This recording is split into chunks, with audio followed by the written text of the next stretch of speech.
Hello, peoples, and welcome to Esoterica Cinema, the program where we take films from the cinematic multiverse and discuss the hell out of them. My name is Jason Peters, and with me, as always, is the man who currently has a buckshot pellet launched in his thigh from a botched barnyard burglary. That's right, Mr. Ryan Siebold. What's up, Jason? How's it going, buddy? It's going well, man. Sordid affair. I remember when you came back from that did not go at all like you planned. Still got a limp. Yeah. Good thing we're recording this sitting down. That's right. But we're not here to discuss that event. No, today we're here to discuss a little movie a couple people might have heard somewhere along the way, called Dr. Strangelove. Ryan, do you have a description for us, sir? I do. Google has this described as a film about what could happen if the wrong person pushed the wrong button, and it played the situation for laughs. Haha, nuclear war. U.S. Air Force General Jack... I know, right. That was crazy, kids. U.S. Air Force General Jack D. Ripper, we're going to talk about that, goes completely insane and sends his bomber wing to destroy the USSR. He thinks that the communists are conspiring to pollute the precious bodily fluids of the American people with fluoride in the water supply. This was made in 1964. Was shot over in England, was meant to be shot here, but Peter Sellers couldn't leave because of his divorce. We'll talk about that as well. Of course, directed by good old Stanley Kubrick on a budget of $1.8 million. Reported $1 million of that went to Peter Sellers. Wow. Kubrick was quoted as saying that he got 3 actors for the price of 6 since he played 3 roles, and it brought in a box office of $9.2 million. So this was a nice little success for him. It was even nominated for Best Picture, though it did not win. My Fair Lady beat it out. So what are you going to do? He lived to fight another day and ended up winning his first Oscar on his next one, I think, with 2001. So, Jason, I really enjoyed this. You know, we're going to get into the whole bit of it all, but I'm going to go ahead and start this out with a little thing we call on this show Cinematic Confession. Oh, snap. A cinematic confession. Okay, so I believe this is our first cinematic confession of our video era. It is, so you got to break it down for people. Right. So on this show, we've been running this show for 3 seasons prior in audio format. If you have not listened to the show, we did comedy sketches and fake commercials and all kinds of fun stuff. You can go back in the library. It's right here on YouTube or on Spotify or Apple Podcast or wherever you're listening to us. It will be there as well. But we had a feature back then called Cinematic Confessions where, you know, sometimes things come across your table that are just stupid or obvious or, you know, like movies you haven't seen or things you didn't know that you should have as a cinephile or appreciator of film. My cinematic confession today is that I thought I had seen this movie. I was very familiar with many scenes from this film, as there are many recognizable and quotable scenes. Even The Simpsons has parodied it along the way. And so I think it was just so much a part of the cinema lexicon, if you will, that I just thought I had seen it. And I have never seen this movie until right now. Oh, wow. That's crazy, man. Yeah. I mean, this is my first this watch. Long and be like a cinephile and someone who's seen thousands of movies, and Dr. Strangelove isn't one of them. But that's exactly why we have Cinematic Confession, right? Because every single person that's watching or listening to this right now has probably dozens of films that would qualify as cinematic confessions, right? I've never seen Braveheart. That's a huge one. I get crap for that all the time. So we all have them, and interesting that this is one of them for you. I'd be interested to know how much of our audience hasn't seen this one before either. If you haven't seen it before, drop it down, let us know, or tell us your cinematic confession in the comments below here. Right. Yeah. So real quick about cinematic confessions, and you know, for any of our viewers or listeners that ever feels insecure about, oh, I've never seen that movie, or can you believe that, you know, they get shit from their friends and stuff like that.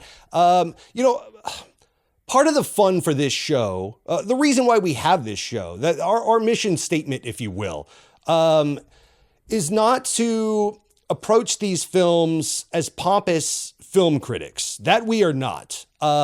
This is a journey to explore, watch, and try to further understand the history of cinema. There's going to be a lot of films on this list. You know, most of the list Jason and I compiled because they are films that we have not seen and should have.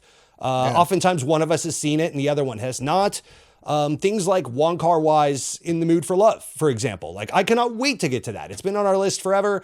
I will not watch it until it gets pulled, most likely. I like to kind of wait and get surprised by that and get these first-time views on the show. It helps get a first-time viewing experience kind of, on record. I think that's part of the fun. I was asked one time, I was out at dinner with one of our top ESPN producers over in Seattle. And he was asking me about our show. And he said, what is your credential? Like, what gives you the right, or what makes you the authority to say a movie is good or isn't good? And that kind of took me back for a second. And, I had to kind of unwind that and say, we don't. There are things that I could say I, as a viewer, liked or didn't like, or that worked for me and didn't work for me. I think I'm entitled to that. I think every cinema viewer is entitled to that opinion. We're all, going through an experience, a cinematic experience. It's a storytelling, sitting around the campfire type deal. Heartbreak feels good in a place like this, Nicole Kidman in the AMC theater intro and all of that shit. So, I think it's important to, remember and kind of rein things back in sometimes, that though we do give films grade ratings, those are just based on our opinions, which mean nothing in the scheme of things. There are many times on this show that I will give something a very high rating and Jason won't. It just didn't work for him. Or vice versa. He loves it. It's just in his wheelhouse. Dagon is a fantastic film, Ryan. I will die on that hill, okay? I knew they don't make 2-disc special editions of crappy films, all right, buddy? Oh, man, Dagon, yes. My old Stewie G. I don't know if anyone's out there. That movie is horny. Kind of unwinding it. That's kind of my little blurb, if you will. My PSA about our show is that, if we come at it and say, this and then that, and can you believe, don't get too carried away with our opinions. They're just opinions. Sure. Every critic that comes out is just an opinion. It is what it is. But what this show is a film discussion program. This is a way for Jason and I to get together as film nerds and include our audience, you as the viewer or listener, and kind of bring it all together and try to suss it out. Why did it work? Why didn't it work? Not so much that this did or didn't, but why? And what about it? It was good or bad to us. Personally. And it just gives us an opportunity to do that research. It's not that there were any more authorities or like our opinion is worth any more or less than anybody else's. But what we will do is we'll say, look, we actually like really broke down this film, right? Like surgery, getting in there with our little scalpels, lifting up flaps of stuff, poking behind little organs, finding out why stuff works and what doesn't, So this is art. Art is entirely subjective all the time. Right? There literally is no right or wrong opinion about any of this. But what we can do is we can say, here's my opinion. And then also here are all the different reasons why that opinion exists. And as much as it may be for you, the audience, it's probably even triple more so for us selfishly, right? Because it gives us an excuse to sit down and do that homework, right? Honestly, if people want to know, like, if we have any sense of credibility to our name, it's just that we put in the work, quite frankly, right? Sure. There are a number of people, everybody watching this could do what we could do, right? It's just, do you have the resources and the availability and the ability to just sit down and really devote that time to watching the movie, taking notes along the way, researching supplements, articles, sitting down and noodling on why you're having a response one way or another, right? Do you have any inherent biases going into this that might color that, right? Like there's so much about film, right? And that's really what we break down. Is it's like so often people just break it down to like, did I like it or not? Thumbs up or thumbs down. It's like, well, no, let's look at the cinematography. Did that work? Why or why not? Let's do the same thing for the writing, the direction, the acting. And so at least we can give you a comprehensive viewpoint of why we think what we think. And I think that's really all you can do. And furthermore, I'll say that I believe that's probably the utmost respect that you could show to an artist, right? I think any of us that create anything, whether it's art or, some sort of tangible product or anything in between, like we just want people to experience it, right? Like, give us a fair shake. And if you didn't like it, that's fine. But also, like, go into detail. Why didn't you like it? I would love to know so that I can learn as a creator and make better products moving forward. So all of this is part of this sort of, cinematic ecosystem, and we have our parts and the audiences have their part and everybody can participate, right? Hopefully for anybody that's watching this that feels inspired, go make your own podcast, right? Or your own film program, anything. Like, let's get more people watching these films. That's our entire thing. Let's bring attention to films that maybe aren't as well recognized, right? Yeah, we're here to along discuss with ones and like this. It's not like, though, that little film, Dr. Strangelove, right? We got to work some bigger ones in there, but we're also going to do films that like we've never even heard of, let alone you, right? So totally understand, man. And hopefully everybody else does as well. Cool. Well, with all that said, as I say every episode, Jason, what did you think about this movie, buddy? Ryan, going to be happy to tell you. First, want to go ahead and remind our audience, though, if you haven't yet, like the video, subscribe to the channel. And as we move along, please feel free to comment along the way, whether you agree or disagree with us. We would love to hear from you. If you'd like, you can also go to the website, esotericacinema.com. You can reach out to us over there, or send us an email to esotericacinema@gmail.com. One way or another, again, let us know what you think. We would love to hear from you, and we would love to foster this discussion amongst our community as well. So let's get into Dr. Strangelove here. When this film opens, we actually are looking at a number of individual mountaintops that are piercing through this like solid layer of clouds. And we hear a narrator inform us that somewhere below is rumor of a Russian developed doomsday device that has the potential to destroy all of Earth. And then immediately after that, we get a credit sequence with not so subtle allusions to the act of lovemaking via plane. And I also just love that like a guy in his 30s basically just made like a 14-year-old's dick joke on cinema and was like, studios, make this happen for thousands of dollars, please, and thank you.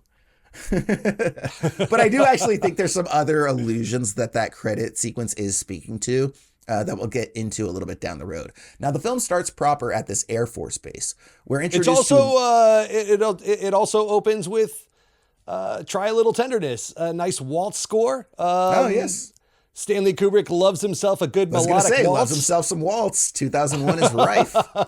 We'll talk about that a little bit more, but I don't know if you noticed this, Jason, or if you're familiar with the song at all. It does date back to the 30s. Frank Sinatra did a cover, but it is most notably performed by a one Otis Redding, Try a Little Tenderness. Oh, wow.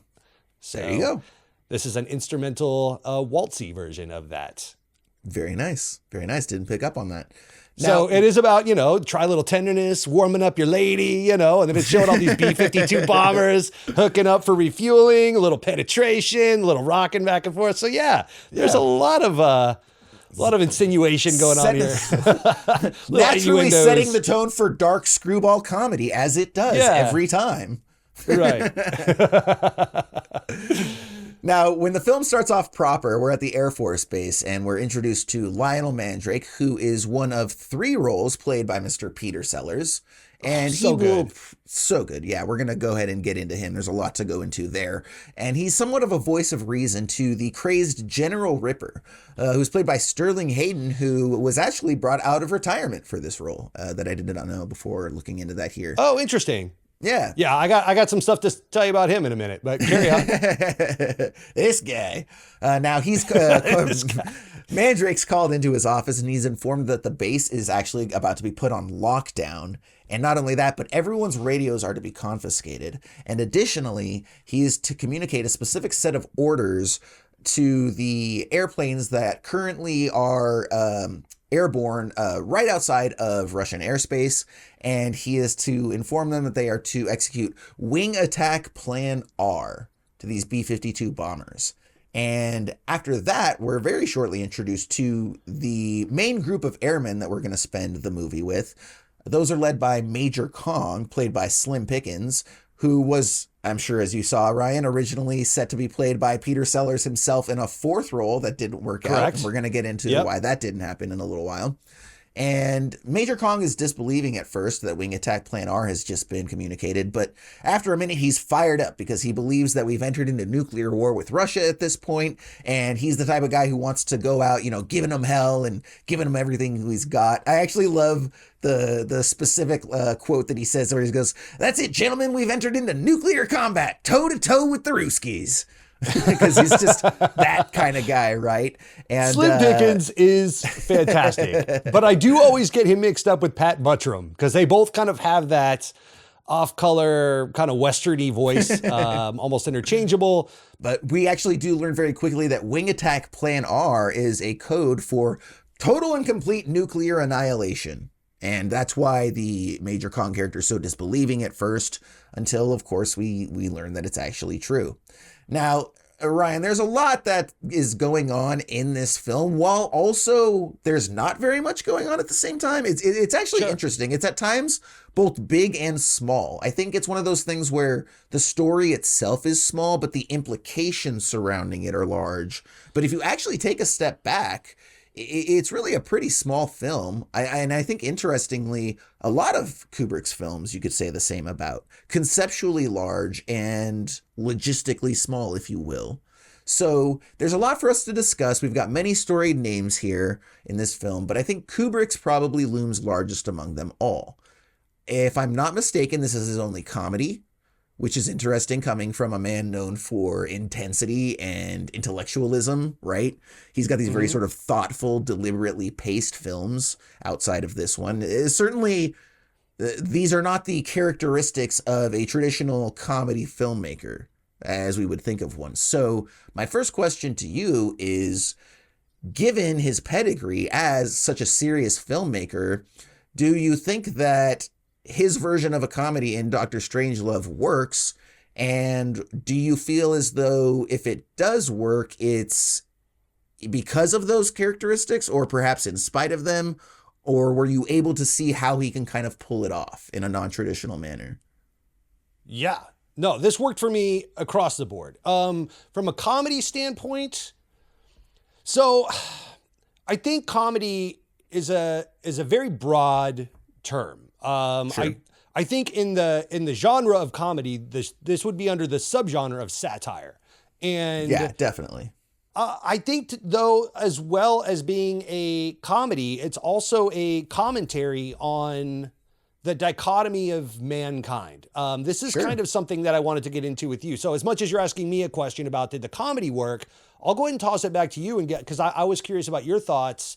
I feel like this gets placed, to me, in the lexicon or library of Kubrick very nicely and neatly between Paths of Glory, which we've covered on this show, and 2001: A Space Odyssey, which we tried to cover on this show, and it was an episode that is lost to time, and maybe we'll get back to it one day. But Ryan divulging secrets over here. Yeah, well, So, I feel like Kubrick has a lot to say about the capabilities of man, how we can create art, we can create beauty, we can create technology, we can go to space, we can do anything our imagination can come up with or transpire. But at the heart of it all, we're also still animals, and we can still be capable of animalistic behavior. We're also idiots. And so as much as we, especially in 1964, because remember, this is pre-Vietnam era. So in fact, I think 1964 is when Congress declared that we could actually go to war with Vietnam. So Kennedy has just been assassinated. The American public, as we found out in Born on the 4th of July, which we covered on the show as well, little plugs for past episodes, the American public at large at this time still believes in the infallibility of our government. It's still that gung-ho World War II era American flag. It's just starting to change because it's the 60s, which is pretty much when that revolt started to happen. Now, and that's my point. In 1964 is the beginning of the Civil Rights Movement. It's the beginning of the women's lib movement. It's the beginning of the counterculture movement. And it's also the beginning of the televisation of war. So for the first time, the American public could see what goes on over there to our boys and so forth. So this was an interesting time for a movie like this to come out, as much as we could watch it now and laugh, because these things are also apparent. We know our government is run by a bunch of dum-dums, but the only thing they did that I didn't do perfectly competent, every single one of them. I don't know what country you're in, sir. But at the time, I feel like America, and the world at large didn't maybe have a comprehension of that as much. Because there was no Twitter and all of that. So, this was kind of an interesting, subtle way to hold a mirror up to society as a whole, to humankind, to our government, to the leaders of the world that have their finger on the trigger. So I'll ask you, what are your thoughts on that? Yeah, absolutely. I mean, when you bring up that film, or rather this film having that sort of dichotomy of man element to it, that's a hallmark. Like every single Kubrick film has that, right? Mm-hmm. Even down to the standpoint that one of his final films, even though it was well before his death, in Full Metal Jacket, the Matthew Modine character has that explicitly on his helmet, right? Where I forget what the two sayings are, but one is like peace on earth and the other is like, kill to defend or whatever it is. I think it's like born to kill. Born to kill, yeah. And then the reporter asks him about it, and he literally says that very thing. He says, I think it reflects the dichotomy of man, and then he asks him about that. Sure. So that's absolutely a hallmark of what Kubrick has been expressing through his entire career. And in this film specifically, so you got to remember, even though it's pre-Vietnam, it's active Cold War scare, right? And in doing the research, it's easy to not really pay attention to the fact that there was a significant amount of the population at the time in the early 60s, possibly late 50s, but when this film came out, that was certain that nuclear war was going to be what ultimately ended the life as we know it here on Earth, whether it was within the next few years or decades later. But it wasn't an if, it was a when for many, many people, right? We covered that on Matinee with John Goodman on this show in a past episode. Go back to our library, everybody.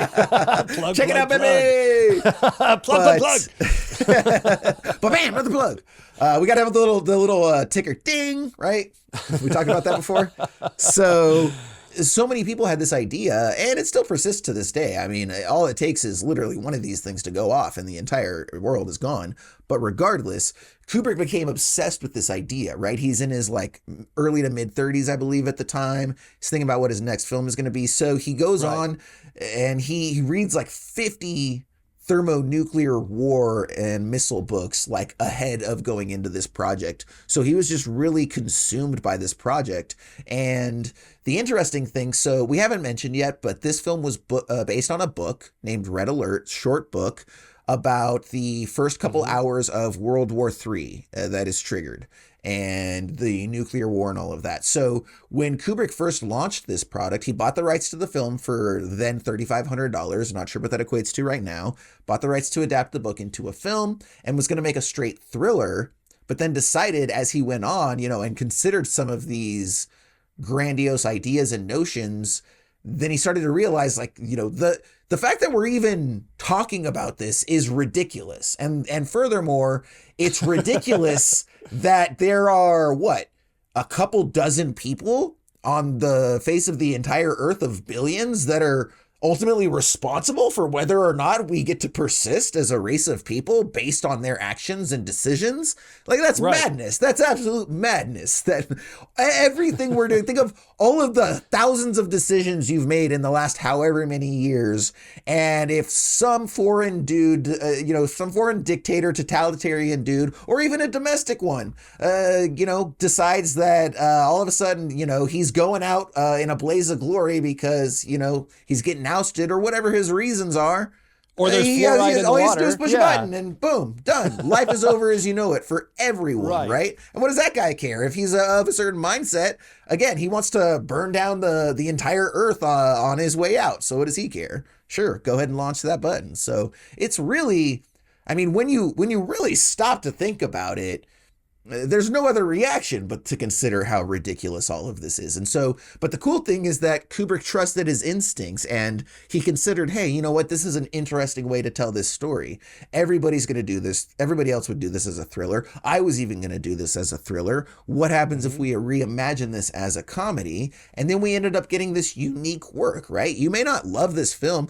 Funny thing, when I was younger, I really thought this was probably one of his lesser films.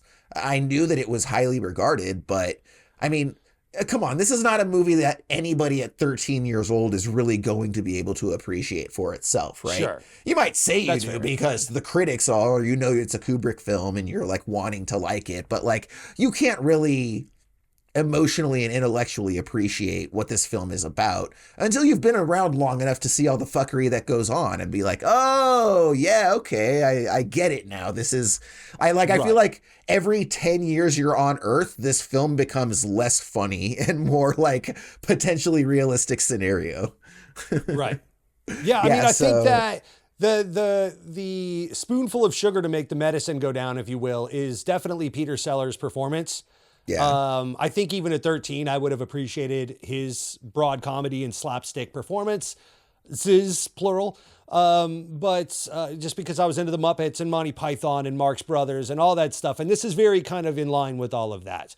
But the commentary, the writing, how smart it is, all of that. Yeah, that definitely would have been lost on me. And so, you know, cinematic convention and all that, sure. But also, how lucky am I that I get to, at my age, have these, you know, first-time viewing experiences? You know, there are some movies I would go back and be like, man, I wish I could go back and watch that again for the first time. That was fun. And I got to do that with this one. So, you know, I got to watch this with a grown man's eyes and got to appreciate it for all that it is. And then go and study it and research it for this show. So yeah, definitely. There's a rabbit hole you can go down with this film and you know, because there's political statements, like you said, social commentary, the broad comedy and all that. There's a lot of moving parts that make this film work for me. And it's also only an hour and a half, right in my sweet spot. Ryan's favorite, the 90-minute movie. Right in my sweet spot, yeah. But also to your point from earlier, like it does still feel like a Kubrick film, just in terms of its tone, right? You know, it still has that sort of harsh lighting that he often employs, especially, you know, which works perfectly in the black and white. We've got, you know, a lot of the very sort of open sets, right? He uses a lot of space on his sets. He doesn't just cram it full of stuff. He lets stuff breathe. We've got, you know, a lot of the geometrical compositions and framing. We've got, you know, the tracking that he would become infamous for, right? Like, it's not as pronounced as it is in other Kubrick films, but even just the very first shot of Mandrake when he's introduced, which, by the way, I think is great because you see this printer and then Peter Sellers is completely shrouded by a printout, like just stacks of paper. And then he like throws it away and the reveal is that he's behind the paper. And then, that camera tracks down with him. And we see, it almost looks like the bedroom at the end of 2001, the office at the beginning in that Air Force base. Oh, interesting. Yeah. So you can see a lot of those visual similarities. Although, you know, he's a guy who loves to shoot with wide lenses, even when he's doing his close-ups, right? So you still get that same sense of scale that accompanies that. And so, again, it really feels like a Kubrick film. But yes, there are some really funny parts and really funny segments. And yeah, to your point, I do feel like a large part of that is with the acting in particular. So we'll analyze that in just a second here. I did want to ask you if you saw some of the trouble that this production had along the way, some of the troubles that it ran into. Such as? So specifically, we talked about, you know, the whole thing with Peter Sellers not being able to play the fourth role. We'll get into that in a second. But did you see the thing about the missing film reel? No.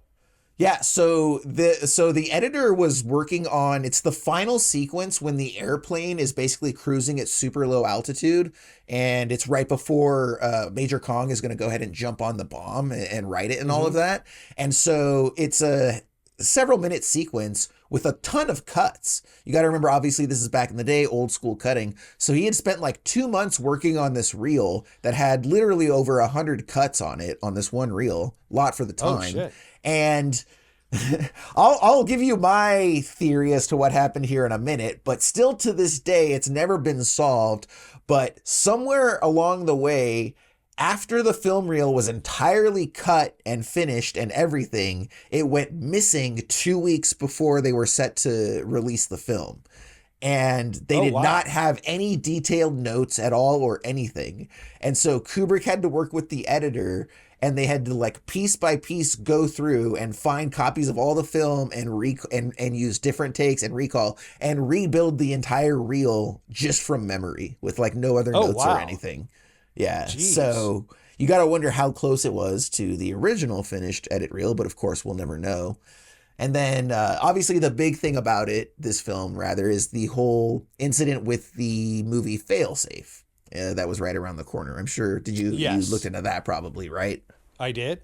Yeah, so this movie was actually not necessarily unique from the standpoint of being a political thriller. As we mentioned, this was originally devised as a straightforward thriller until Stanley Kubrick decided to reinvent it. Now, it turns out that there's this other movie that has very similar themes and very similar settings and everything called Failsafe. And it was actually directed by Sidney Lumet starring Peter Fonda. So it was a big studio movie. And that was about to come out at the same time. And given Kubrick's famously lengthy shoots, it would probably come out before his. And he recognized that this was a threat.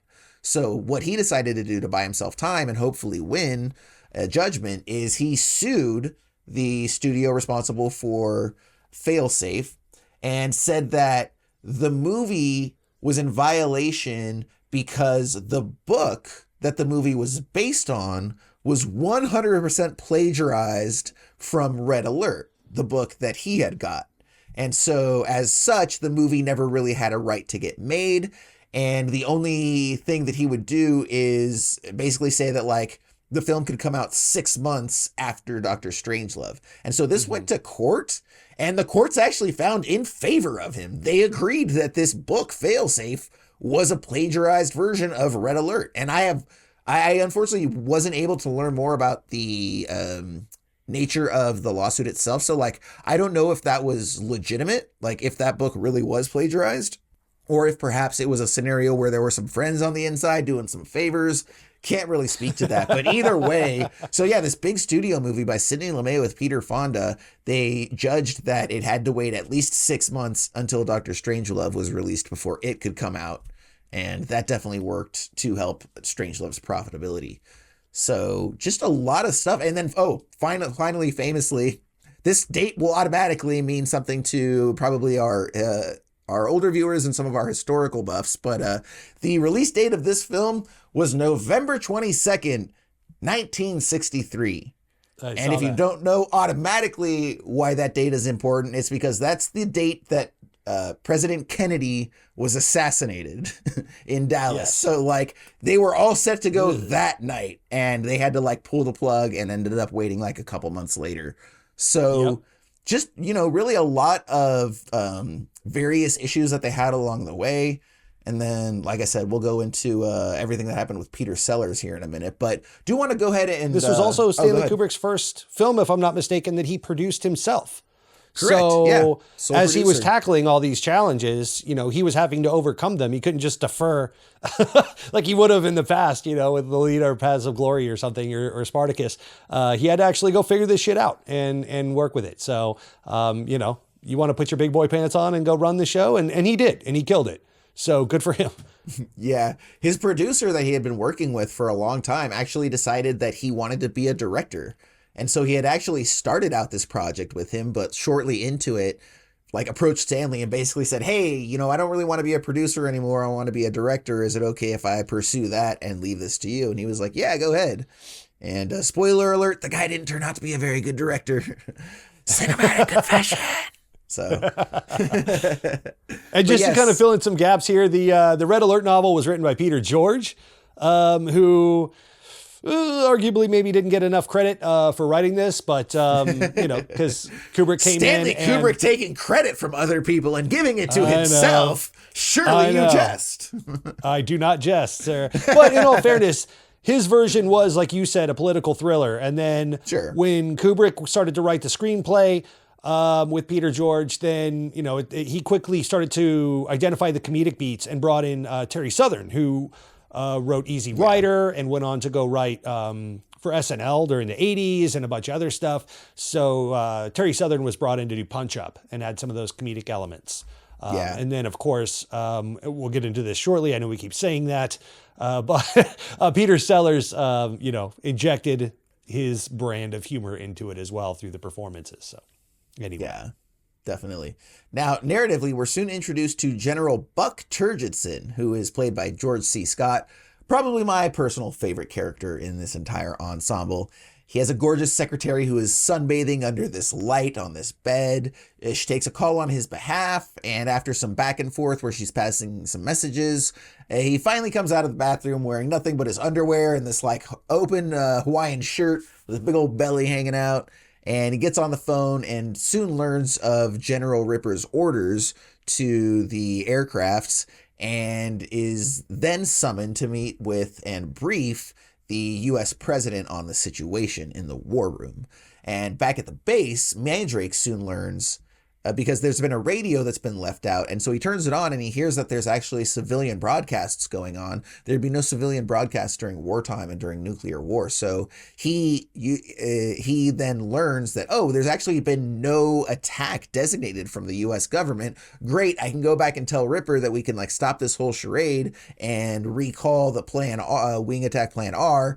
And so he goes to tell Ripper, but Ripper is not deterred, right? He is long gone over the deep end at this point, and he believes that there is a sinister plot from the Russians to replace our, quote, precious bodily fluids in one of the funnier running gags of the film. And from there, Mandrake realizes that Ripper has actually gone mentally insane. He's far out there, and he tries in vain to get this override code from him to get the aircrafts to turn back and not create nuclear war. But it turns out that Ripper is the only person who knows, and so Mandrake's going to spend his time trying to get that out of him. Meanwhile, back in the war room, we're introduced to the final main characters because, yes, it's been approximately 30 or 40 minutes, and we're still introducing new characters in this film because that's how they're rolling this time. And we're introduced to President Merkin Muffley, who is played by Peter Sellers in the second role, and also shortly thereafter, the titular Dr. Strangelove, the third of three Peter Sellers performances, and definitely the most out there and cartoonish of the three. Now, there's a call arranged between the U.S. president and the Russian president, Dmitry Kisov, and they have a very friendly, awkward exchange about the air attack that's been issued by Ripper. I think, Ryan, this might have been my favorite scene in the entire movie, or at least the funniest scene to me in the entire movie, where he's first trying to tell him, and he's like, yes, you know, he just did a silly thing there, you know, he just went a little funny and launched a nuke on you or whatever, right? And so, yeah. Well, and then he's like, well, calm down, Dmitry. How do you think I feel about it? I'm crushed. That's great. I thought that was hilarious. Yeah, it was almost like a husband trying to cover up some dumb thing he did to his wife or something. You know what I mean? Exactly, yeah. And by the way, we're only hearing one side of that conversation. So again, like fucking hats off to Peter Sellers, like crushing just a one-man performance talking to nobody on the other side. You know, a lot of it done through improv. So yeah, exactly. To your point, a lot of that stuff he was just like off the dome. I believe that entire sequence that I was just talking about was something that he riffed on, and it's kind of interesting because Kubrick's reputation, in many ways, is accurate, but in certain ways, it's not, because for as meticulous as he may have been when it came to camera and frame and placement and all of that, and continuity, lighting, all of those sort of things. Yeah. He was actually like really freewheeling when it came to story and like the actual content of what they were shooting. So again, in that famed Missing 2001 episode, we talked about how, you know, he was showing up, you know, every other week and like, hey, we got to go in a completely different direction with this, right? We were going here, but we're missing the thing. We got to go over here. The Shining, right? Jack Nicholson famously brings up that, you know, he just stopped studying the script because every morning he would show up and Stanley will have completely rewritten the page that they're going to do that day. And so it's almost like, you can almost say that he went the other way, that he was almost like borderline unprepared. It's not that that he was unprepared, though. I think it's just that he's constantly outthinking himself and outsmarting himself, you know? And so, like, how many times where it's like you have a solution in place that's great, but you can't stop over-engineering it, and then you're like, you know what? No, we got to go in a completely different direction. Everyone's like, dude, what are you talking? It was perfect. You're like, nah, I've been noodling on it for a couple. It's not going to work anymore. And you're like, God damn it. We got to stop giving him that time to noodle on stuff. Every time he does, he changes everything. Well, I mean, that's why he would do so many takes, if I'm not mistaken. It's just, you know, because he was constantly fleshing it out in the moment and just seeing where things took him. He was never so sold on an idea. And I read that he and Terry Southern would drive to set every day and be rewriting stuff on the way to set that day, like on the way to shoot. They were writing new pages or trying new ideas or whatever. So, and a lot of that was left, to your point, to Peter Sellers and his performance and to kind of go a different way or improv certain things or whatever. He said that I'm sure you saw this, but he never shot Peter Sellers with any less than 3 cameras because Peter Sellers was usually unable to replicate whatever it is he was doing because he was just going with it and improving. So it's like, well, then I better get my coverage because I can't go back in a tight and ask him to do it again. Or shoot it in a wide or get my reverse or whatever. So he would shoot between 3 to 6 cameras every time Peter Sellers was in the shot because he's like, this maybe if I get it and it's perfect, it might be take 23, but I need to make sure I got it and then we can move on and I don't have to get any coverage. So yeah, it's interesting. There's a lot of different theories and ideas out there as to why Kubrick did exactly what he did and his different methods and all of that. So another one that I read is that the reason he did so many takes is because, and I believe he actually mentioned this himself, or it was quoted anyway, but he said that oftentimes actors would come in with a certain idea of the character. And this is where I sort of get into, we can go ahead and jump into this conversation here, actually, as part of it, a little side tandem here, but he would say that oftentimes the actors would come in with a sort of preconceived notion of what the character or the scene should be about that Kubrick wouldn't necessarily disagree with. And so basically what he would do is he would just shoot take after take after take so that they would sort of like break down and get away from that initial conception and then feel stuff out in the moment and kind of go with different interpretations and stuff like that. So, but, one of the things that I think is most interesting about Kubrick is that for as much as he was a perfectionist, and interestingly, for as much as people seem to have enjoyed their experience with him, he seems like one of those people that's like the most micromanaging of micromanagers that you've ever had to experience, And so it's like, I feel like, there's never really been like a true director of photography on one of his movies because he's always the director of photography. And I feel like he pays these people pretty good money to come in and then basically just takes over for them. And, as somebody who's a professional in the field, like I can imagine that if you were brought in for your expertise in sound and then someone was like, hey, you need to place the mic over here, or hey, you do this, you do that. Like, wouldn't that kind of upset you and dissuade you from working with that person moving forward? And absolutely it would. And so do you think that maybe has something to do with the fact that like he didn't really have consistent crews and, made films infrequently and never really got Academy Awards? Like, do you think that he did not style, play well with others? Yeah, exactly. And play well with others. Yeah. Yeah. Right. So it's kind of interesting. Like, does that affect his reputation for you at all or no? Not to me. I didn't have to work with the guy, but yeah, if I was a working professional, and I was on his set, it absolutely would. Yeah. If I was working with a control freak that was constantly taking the thing away from me and saying, just let me do it, fuck right off with that. Like, you can go do it yourself. Why are you paying I don't know me, what to bro? tell you. Like, you can do this yourself, clearly, right? Don't bring me on and then turn around the next day and then complain about the stuff that like we have because you didn't listen to me, right? So now, I will say that I did see some interviews with some of the camera operators and people that were on set with him, and they did speak very highly of him. Yeah. They said that he was very collaborative. I think that's code for we're going to do this together. So I don't think it did not sound like he was such a control freak. Like, here, let me do it. Like, you're incompetent and I'm just going to do it myself. I don't think that was the way he was. It sounds more like it's collaborative. Like, but he wasn't just like, here's what I like. A lot of directors, this is my vision. Go give me my vision. To the DP, for example, who, by the way, on this was a gentleman by the name of Gil Taylor, who went on to go shoot Star Wars: A New Hope, Episode 4, just a handful of years after this. And then also Flash Gordon, which is on our list, and I hope gets picked soon. So, I think it was more like, what if we tried this? And then he would take the camera. But he also, to his credit, was very knowledgeable about camera and lenses. He was a photographer himself. And so I think that, from a cinematographer's standpoint, I think that they appreciated that he could speak their language and not just go do it, whatever, make it happen. It's like, why don't we try, this 20 millimeter Zeiss Jenna from Germany, whatever, and then we'll put it on the Airflex. We're going to use these small little cameras. We're going to do handheld because, for example, the stuff on the battlefield when the soldiers are storming the Air Force Base to go get General Ripper. That footage looks much more documentary. It's all handheld, very rough around the edges, versus the War Room, which is, very polished and studio and, perfect and symmetrical and all of this. So, to get certain moods and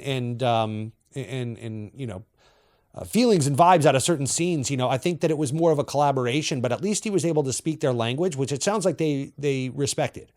So there is that as a concession. I do agree with you that he was probably very hard to work with in that regard. Yeah. So the vibe that I got from people is that, like, he's the biggest pain in the ass you've ever worked with, and you hate working with him, except for the fact that for whatever reason, you end up doing your best work for him, right? And that's like what I hear from everybody, right? Even Douglas Trumbull. Like, Douglas Trumbull, like, hated Kubrick for a long time because he had so many innovations that he introduced in 2001, and Kubrick just took all of that credit, not even sharing the Academy Awards with any of them, right? And just saying that he was the sole visual effects producer. And so, like, I understand the resentment from a lot of those people, right? And if I'm being honest, it is unfortunate because I do love Kubrick. He's probably my favorite pure director, and maybe not like writer director, but just in like terms of like being a pure director, certainly up there, But it's very interesting to contrast his style as, again, a director with someone like Rajamouli, right? So when I think of Kubrick, it's like, okay, was he the greatest director? Because we hear about how he didn't really play well with others. And think about the term, a director. What does a director do? Directs. Who does he direct? Gives other people. He provides directions and tells them what to do. So really, I mean, if you take a step back, like, the SS Rajamouli approach is, I'm going to bring the best out of all of these people and have them do their best work. And we're all going to collaborate and it's all going to come together in this very wonderful thing, which is why you'll hear him say a quote like, I wanted to do the Natu Natu dance scene as one take, but my editor was like, no, we can't do it. We've done this, we've done that, blah, blah, blah. And so I as a director ended up defecting to my editor and his talents and his expertise, even though I might have made a different decision. And there's a humility that goes along with that, and especially in filmmaking and especially with directors, we know humility is one of the last things that you'll ever see. And not that it's necessary, right? You kind of have to be, if you're going to be that successful at sports or music or movies or whatever, you kind of have to have that ego and that drive, right? But to then just, be full Alfred Hitchcock the entire time or Stanley Kubrick, it does make me, I don't want to say, it doesn't lessen their pedigree as an artist, but it does color the way I look at them as a director, because I kind of feel like those are two different things. Yeah. In fact, quite the contrary. I think that it increases my perspective on him as an artist, because he edited all his own films too. Yeah, for sure. He was in the editing bay, and I watched in preparation for this show, I watched an interview with him where he said that a lot of directors will pass their work off and go start work on the next film, and then come back in and check out what the editor's doing, make some notes, let the editor do his business. But he's like, if you really want your vision on celluloid, that for the finished product, he's like, in my opinion, you have to be there start to finish and go see it all the way through, which he did. So that's an art. You can't knock the his fact hustle. that he was he's so good at multiple things. Like, he's fucking crazy talented. So tip of the hat, but it must have been frustrating to be a subcontractor, and then just always have your toys taken over. That sucks. And then quick note about Rajamouli. It is worth mentioning that all the department heads you're talking about were like his dad, his cousin, his wife, his mom. So it was a family affair. So, it's like little Ray down the street said I should do this. So I have to see him at the family barbecue on Saturday. I thought I would just avoid some conflict. Let him have his way. His aunt's been like totally on my ass about doing this. And so like I've been promising her for the last 3 movies. I owed her this for a long time.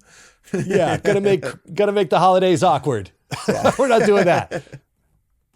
Absolutely. Now, when we get back to the narrative of Dr. Strangelove, we have the President Muffley, who has just invited the Russian ambassador into the war room because, again, he is very familiar that this wing attack plan R was issued and that they have a rogue, a general that they can't get to turn anything around. So they're going to invite the Russians in so that they can try to work together to stop the missile attack from happening, basically. And he's going to give the Russians a chance to defend themselves, largely to the chagrin of the George C. Scott character.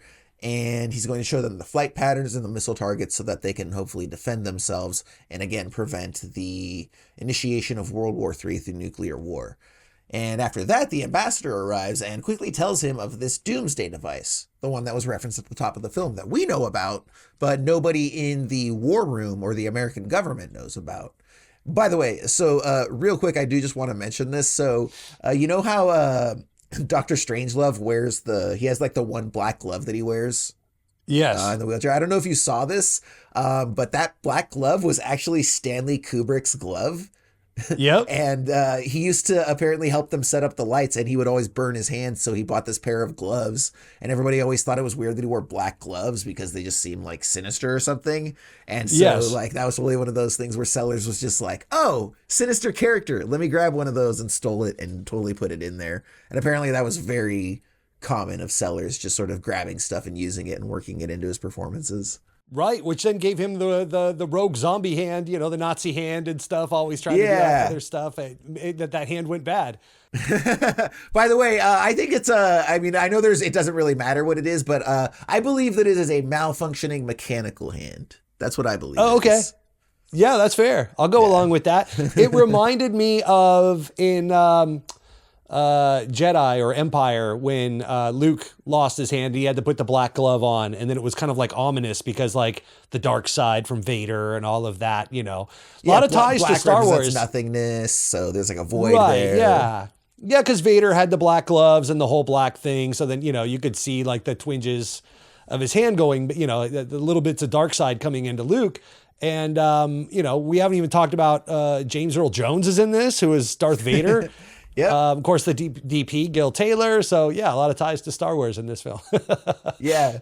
But to that point, you know, we've just mentioned it throughout this entire review so far. And that's just that it's really the actors and the performances and the decisions of the actors that really work to sell this film. No more so than, you know, Peter Sellers is probably the most famous and the most recognized. And there's that degree of difficulty that gets factored in there because he's playing 3 different roles, right? So, right. But in this giant ensemble, did you feel that Peter Sellers was the most impressive? Was there somebody else that you feel like kind of outshined him? Or do you think that like every single person kind of did as well as the other? Or again, did you think that Sellers really carried the film and carried the ensemble? I mean, it's hard not to give credit to Sellers because he's playing 3 characters. So he's got an edge just by proxy of having more meat, you know, to play with. And, you know, he gets the fun stuff. When everybody else is, you know, doing very subtle beats, you know, his is the broad. His is Dr. Strangelove doing the Hitler salutes and, you know, going all crazy and all of that. A little more subtle with, you know, the other 2 characters, obviously. But George C. Scott surprised me. Now, I have not seen a lot of George C. Scott films. You have seen Patton. You talked about it on a previous episode of the show.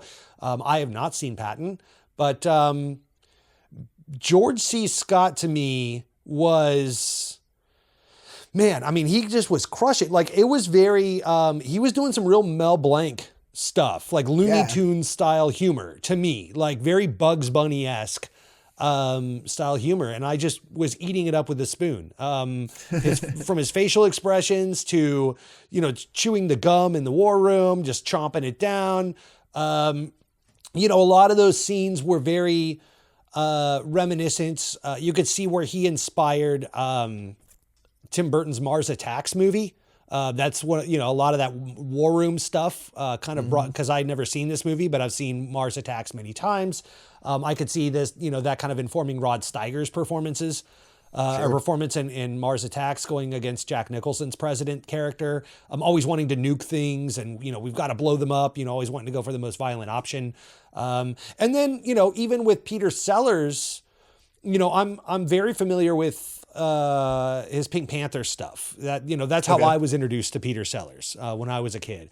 So But outside of that, I haven't seen, that much more of his library either. I need to go back and get on some of his stuff. But his performance in this, I could see being very inspirational to an actor like Gene Wilder. It was very Gene Wilder-esque. Like, for sure. Dr. Strangelove, I could see direct correlations to Willy Wonka, from Willy Wonka and the Chocolate Factory.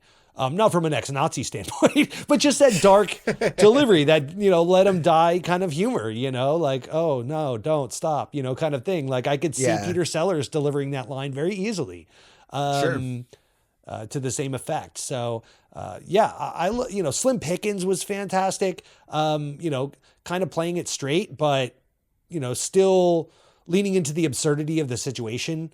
It was everybody was who they needed to be. Let me put it to you that way. Like, I just felt like everybody played their role just perfect. This movie was not always guffaw, knee slapping, laugh out loud, hysterical. Correct. I can't say this is a funny comedy like Monty Python and the Holy Grail or Duck Soup or something like that. But man, when it landed, it really landed. And when it was kind of stoic and quiet, it made you think as well. And so it's just perfect. Like the way it had to thread that needle it just seems very difficult to not only write, but to direct and edit, getting your comedy beats, the timing of it all and all of that. How about you? Yeah. So it's kind of interesting because the Slim Pickens character is great casting, but like, I wouldn't say just based on that and from what I've seen that like Slim Pickens is a great actor. I think that's him. And from what I understand, that very much was the case. They were like, Slim Pickens is Major Kong, right? Like when the cameras were off, it was the same exact guy, to the point that he even like rolled up on the set wearing a cowboy hat and spurs and boots and everything, right? So I think that's just one of those things where you have a person who's already a well-defined personality in real life. And so you just need to find the right role for them. But like, you can't cast him in anything else pretty much, right? I think the only other thing I remember him being in was the super brief cameo at the beginning of RoboCop in the bathroom or whatever, like super quick, right? So, but that character works perfectly for this film. Like, it's great. Like I said, he had me like rolling around with a lot of his deliveries. But in terms of like a performance, like, is one of those things where, he's just being him. Kind of like how every movie Robert Downey Jr. has ever done is just Robert Downey Jr. being Robert Downey Jr., but as Tony Stark or as who the hell ever, right? Yeah. So it was kind of that thing. But like George C. Scott now, this is a guy who's had a really interesting career. First of all, for as talented as he and Peter Sellers are, you'll find their filmographies rather lacking in substance. Like they don't have nearly as many movies as their reputation might dictate. And even the movies that are there might surprise you. And a large part of this is because in their respective ways, both of them were incredibly difficult people to deal with. Really? Yeah. So Peter Sellers actually was a very hardcore sex addict, especially later in his career. To the point that it became kind of his like guiding principle in life. He even was interviewed and went on camera saying is that the only thing he lives for at this point in his life is to search for the perfect orgasm. And that's all he wants to do with his life, right? So there are a lot of difficulties, drug abuse factored into that. So he was a very difficult person in terms of like, not so much from he's going to go crazy and storm the set, though he didn't have those moments, but more from like an HR point of view, right? Stuff that definitely would not fly in 2023 that a lot of people had to put under the wraps at the time, I'm sure, know? So troubled personality there, and look, he was a brilliant guy, right? And that's just how it is, right? Most brilliance is a little off. It's just the way it is, unfortunately, right? And then George C. Scott was like the other way, where he was this like hardcore ex-Marine guy who was like always picking fights, enjoyed getting in fights, right? Saw it as like a sign of respect. So he would constantly challenge directors as soon as he would show up on set. And try to go like toe to toe with them, was very demanding, used to yell at people a lot. Like all the assistants were terrified of him. And so as a result, he didn't get nearly as much work as he would have otherwise. And what's really interesting is this is probably my favorite George C. Scott performance of all time. And from what I can tell, it's really the only outwardly comedic performance that he's done. Certainly the most broadly comedic performance that he's done. And you may have seen that this was much to his chagrin. He actually did not want to play this role this way, to the point that he was actually upset when he saw the first screening at the premiere, because he said, that's not my performance. That's not the character that I created for this film. And the reason that it didn't play that way is because Stanley Kubrick wanted a very cartoonish, over-the-top performance, but that wasn't George C. Scott's thing. He's a very traditional actor. He actually started on stage, so he believes in respecting acting and getting to the root of drama, right? He's not interested in comedy. So Kubrick basically manipulated him and did the old one-on-one thing, right? All right, George, you see it one way, I see another. Here's what we're going to do. Let's go ahead and do it one way, your way, with the drama. And of course, we'll end up using that for the actual take. But just to satisfy my curiosity, I would love to see you do one for me in a really over-the-top way, just so we can sort of move on from it and get it out of there, right? And so he would give him that, and then invariably, like, for each scene, Kubrick would find a way to manipulate Scott into giving him like one over the top take. And like, that was the take that made it in every single time, even if Kubrick had to shoot 23 other dummy takes just to satisfy George C. Scott to get to the one that he knew that he was going to use, that he needed. So, and to me, it's like, for the life of me, like, I don't understand this at all. Like, it's so funny and it's so good. And to your point, it's so Mel Blanc, and he's doing, like, you can almost hear him doing like ha cha cha cha cha cha cha, right? Like, right. And he's got these facial expressions, and even doing pratfall stuff, the scene where he's in the war room, and I don't know if it was intentional or not, but he like falls and like does a somersault and like rolls up and Supposedly like poses, it was like, yeah, it seemed like he accidentally fell and then just improv'd it and rolled with it. But then it's also interesting because if you know that you don't want those performances, like, wouldn't you do the opposite? Like, wouldn't you tank those takes and be like, oh, well, I fell, can't do it your way anymore. Sorry, Stanley. And maybe he was just younger in his career and he was trusting. Maybe it's like, maybe Stanley Kubrick's the one that betrayed him, and he's like, never again. I'll never again let someone do that to me. Curse you, Kubrick. But it's funny because, so again, George C. Scott was just known as being super domineering and would not really show respect to a lot of directors. Kubrick knew this, and so he came up with a scheme ahead of time, and he found out that George C. Scott, George C. Scott's a proud dude, thinks he's good at everything, fighting, all this stuff. George C. Scott fancied himself something of a chess player. So Stanley Kubrick found this out, and he's like, I'm going to put a chessboard out there, and the first thing I'm going to do is challenge him to a chess game, and, we'll see who ends up beating who. And Stanley, being the infamous chess master that we all know at this point, just wiped the floor with him. But because of George C. Scott's ethos, like, as a fighting man, the fact that he got licked at a competition made him respect this man. And so that's how he was able to basically get those takes out of him that George Scott would have never done for anybody else. Interesting. Yeah.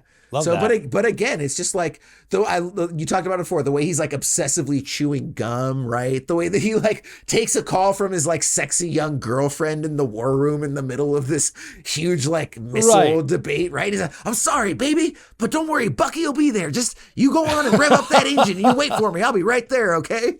Like, and he's, by the way, he's using a lot of like bomb-oriented euphemisms, like start your countdown before you hit the zero, Bucky will be there, blah, blah, blah, to make you explode and blah, blah, blah. Yeah, so, in the opening scene, he's like, I'll be back before you can say blast off. Yeah, correct. Yeah, that's it. So there's a lot of bomb and war-related euphemisms that he's dropping about, having sex and lovemaking. So there again, though, continuing that theme that we opened with the B-52 bombers, and all the sex nuance and stuff like that. So it's very interesting that the through line that carries along. Yeah, dude, I love the little moment when he's on the phone and he's like, oh, whatever. And he just like slaps his big belly. Like, this is these little touches, these little moments and things that he does that are so hilarious.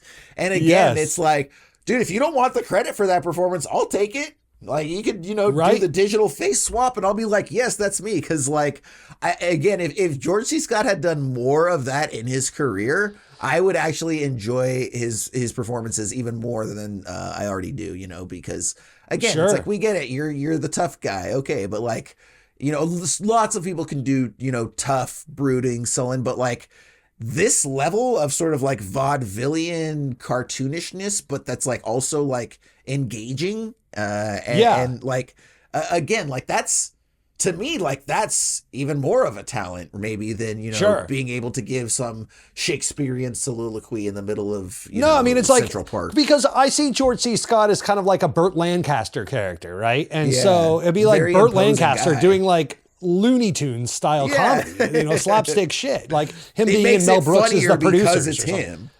Right. Yeah, correct. And so, yeah, playing against type and all of that, but he's very good at it, to your point. So, especially since, you know, with very few exceptions, it's really him and Sellers carrying a lot of those comedy beats, you know, throughout the film. So kudos to him. I loved every minute of his performance. Yeah, same here. And then I also thought that Sterling Hayden was probably, so to me, there's like three people that like really crushed it. And that's Sellers, it's Scott, and then it's Sterling Hayden. And you had mentioned that you actually had some things about him that you had either found out or wanted to mention. Yeah, real quick, like a little bit about Sterling Hayden. You know, we talked a little bit on this show in previous episodes. You know, it comes up every time we cross into the 50s, you know, in the McCarthyism era and all the red trials for communism and all of that going on at the time. And he actually, for a brief moment in time, was a member of the Communist Party and went to the meetings, heard what they had to say. And then during the McCarthy era was brought onto the stand and he actually named names. And a lot of this was due to, this is according to him in an interview in the 1980s, some documentarians went on his boat. He was a big boatsman and he was very drunk and pretty stoned. But they went on his boat and he declared that he had to live with that for the rest of his life. And he hated it that he named names, but that when he got off the stand, he was given a call by who was at the time the president of the Screen Actors Guild, Mr. One Ronald Reagan. And Reagan congratulated him and said, "You're a real American, blah, blah, blah. You did your duty. We've got all these roles lined up for you. We're going to, you know, roll out the red carpet. The rest of your career is going to be fantastic, kid. You did the right thing." And he felt so guilty and he hated himself for it to the point that at the end of his life, he said that to him, that said more about Ronald Reagan's character than anything, that Ronald Reagan would support a turncoat, you know, that someone that wasn't loyal to his friends, that would go be a rat and a narc and all of that. So, you know, that meant a lot to Sterling Hayden, but he was coming off of that, you know, guilt and all of that. You know, we talk about this on this film quite a bit where, you know, we have to constantly remember how crazy World War II was, how big that was. It was the introduction of the nuclear bomb, you know, Hitler and the Holocaust and the Pacific Theater and all these things that make great movies to us now. But in 1964, you know, we're only a decade or so, you know, 15 years removed from that. So,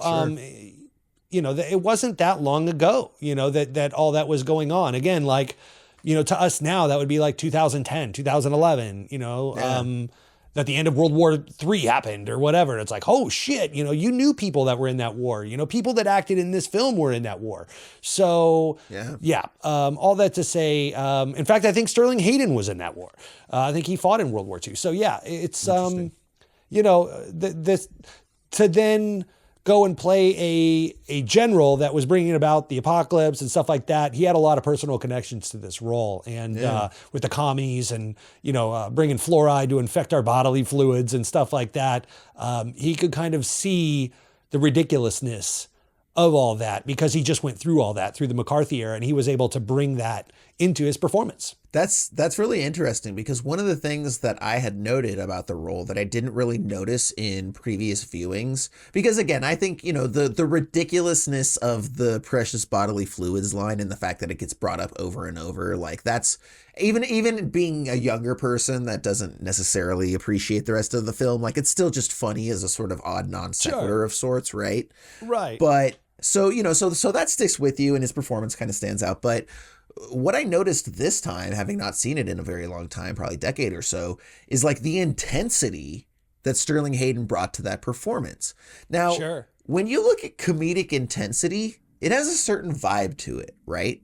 There's always a sort of little wink and a nod that you're given, right? So like even when you're watching Tom Cruise as the Les Grossman character in Tropic Thunder, and he's just going like full fucking nuts, go fuck yourself, blah, blah, blah, frothing at the mouth. Like there's still a little glint in his eye that lets you know that like he's in on the joke, right? Like Right. it's a comedic intensity that he's bringing. And what I think is most interesting about Sterling Hayden's performance in this comedy film is that the intensity that he brings to that performance, the look in his eyes and all of that is as though it is from a thriller. It is from a dramatic thriller, like in his, like the intensity with which this character is manifesting all of these thoughts and ideas and fomenting this language that's coming out of his mouth. That's this sort of like direct through line from his thoughts and the xenophobia and everything that's going along with him.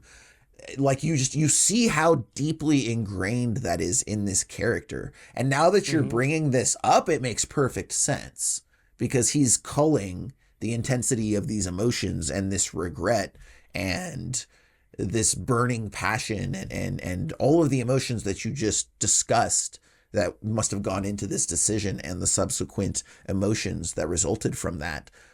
So like that's very clearly baked into that performance. And I thought it was just like he was delivering a very intense performance and et cetera. But now as you're bringing that out, like that obviously is informing what he's doing here.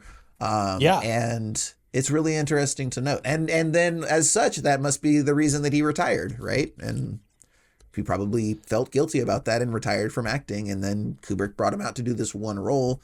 And maybe for him, it was a sort of therapeutic thing where he could just address and be the person that the extreme version of that person that he sort of was in that moment on Stand and really just cathartically exercise that, Yeah, I guess that's kind of what we're seeing. Because of everything he went through that I just described, he famously disliked Hollywood. Saw how fake it was. It was all full of shit. And so he kept trying to see his way out. And then he kept getting calls for more roles and they paid real well. And, he kept getting put in movies like this. And so he just kept showing up. So when he finally was able to see his way out and have enough money to retire and go live on a boat for the rest of his life, he was. So good for that man. But, just think of how, because he mentions the bodily fluids a couple times in the first act of the film, but then he monologues about exactly what he means by that and describes about the fluoride and how the Ruskies never drink water. They only drink vodka. And so they're putting fluoride in our water for mind control to make us more influenced to communism and all these things. Now, first off, that's a very real conspiracy theory. I remember hearing about this when I was a kid. At the time, it was very famous, right along with chemtrails or, any one of those famous conspiracy theories. Right. Yeah. Put it on the greatest hits album. But imagine monologuing because it's no surprise to me that you never would have paid attention to his seriousness because he's got to, deliver all those lines and that seriousness up against Peter Sellers, who during that monologue where he's describing all of this is sitting literally almost on his lap right next to him on this very small couch. And Sellers is in the foreground. So your eyes are automatically drawn to what he's doing because he's the slapsticky one, acting all John Cleese, from Monty Python. Sure. Whereas Hayden is more stoic and, but if you watch Hayden, you're right. Like he believes what he's saying in this role in that moment. And he's really driving those moments home. So much so that then he wanders off into the bathroom and to somehow mild comedic effect kills himself. Yeah. But a lot of it, again, like going back to the Sellers performance and the Sellers show that he's selling here, no pun intended, it's his response to when that gunshot, we all kind of know what's coming. And then when and then Sellers is like, can I get you anything? Blah, blah, blah. How about a towel? This and that. And then all of a sudden you hear the gunshot and then just like the deadpan look on Sellers' face when he realizes what just happened. The only man that knew these codes to cancel this nuclear holocaust that's about to happen to the globe just killed himself. So now what?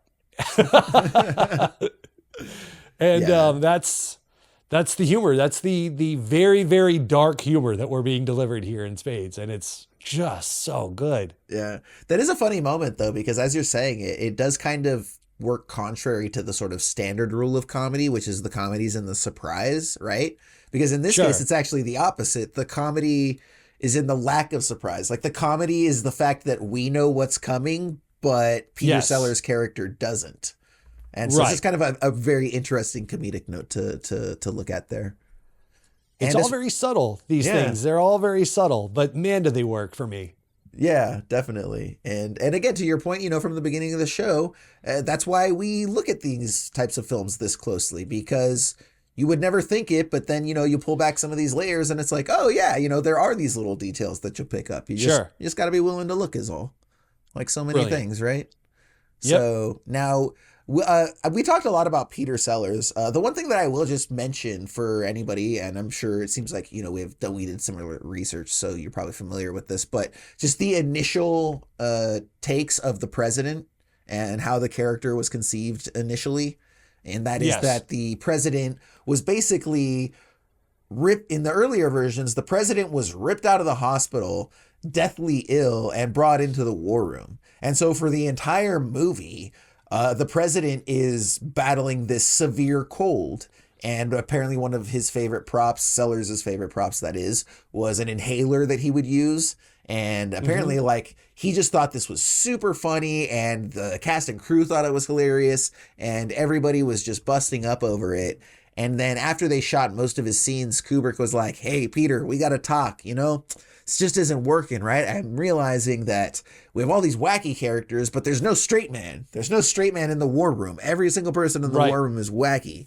So, really, we should have the president be the sane one and the voice of reason. And so we basically need to go back and reshoot all of your takes and have you do it as though you're not sick. So, but the interesting thing is that there are still echoes and remnants of some of those earlier shots where he was playing it that way that made it into the film. So if you actually look at the very first scene where he's introduced, I don't know if you picked up on this, but we were introduced to the president, and he's sitting there at the table and he's addressing everyone, and he's shoving a little napkin or tissue rather into his sleeve. And so again, that's interesting. And that's one of those remnants, because in the earlier shoot, he was just coming off of this cold or whatever. So in some scenes, you'll actually see that the inhaler is there on the desk in front of him. So, because again, it's just, they've got to save money, right? Each reshoot costs money. So, hey, if there's a little lack of continuity here, but it saves us 10 grand because it's a Peter Sellers shot and the guy's hella expensive, cool, let's do it. So, because that's the other thing too, actually saying it out loud, I wonder if a large part of the reason why Peter Sellers ended up costing so much is because of Kubrick's reshoots. Because it's look, dude, I'm the most expensive guy out here, and you want to keep calling me back for reshoots. And I have to charge you a premium for those because they're not scheduled. So, maybe it was his OT. His original salary was $150, but then once he stacked all the OT on reshoots, it added up to $1 million. Not sure, but that's interesting. Yeah. Worth every penny, though. I mean, without Peter Sellers, I don't know who would have done that. Who the backup would have been for that role. Well, and he's so iconic. Sure. And even just, it's a bit of stunt casting, right? It's the Snoop Dogg and Martha Stewart show, right? I have to at least watch 5 minutes of this thing because that's just insane, right? Hearing that Peter Sellers is going to play 3 completely different characters who, 2 of whom interact with one another, well, of course, in the same room. Have to see that, right? So you pay Peter Sellers the $1 million because, that alone is going to be worth $3 to $4 million to the movie going public, right? So it's a wise investment, even if he didn't do as much work as other people or something like that, Yeah. You're not getting paid for your work. The movie was very profitable, and it was nominated for Best Picture. So it worked for a lot of people. Yeah, definitely. Now, back at the base, narratively speaking, to your point that you just referenced, General Ripper fears that in the event that he is captured by the Ruskies, he will not stand up to torture and will talk. And so instead of leaving that potential door open, he goes into the bathroom and he shoots himself in a comically paced and timed scene. And as a result, nobody knows what the code is to issue this recall. And the only clues that we have are these hasty scribbles on this notepad that Mandrake is looking at that sort of looks like a crossword puzzle. And he notices that there are a couple words, something of essence, that keep getting repeated over and over and over. And he ends up saying like, oh, okay, it's definitely a combination of, the first letter of these three words because they keep popping up on all of this guy's like notepad and everything. So then we get kind of actually a very interesting and funny sequence where he figures this out and now he just needs to communicate the information to the government via phone or however.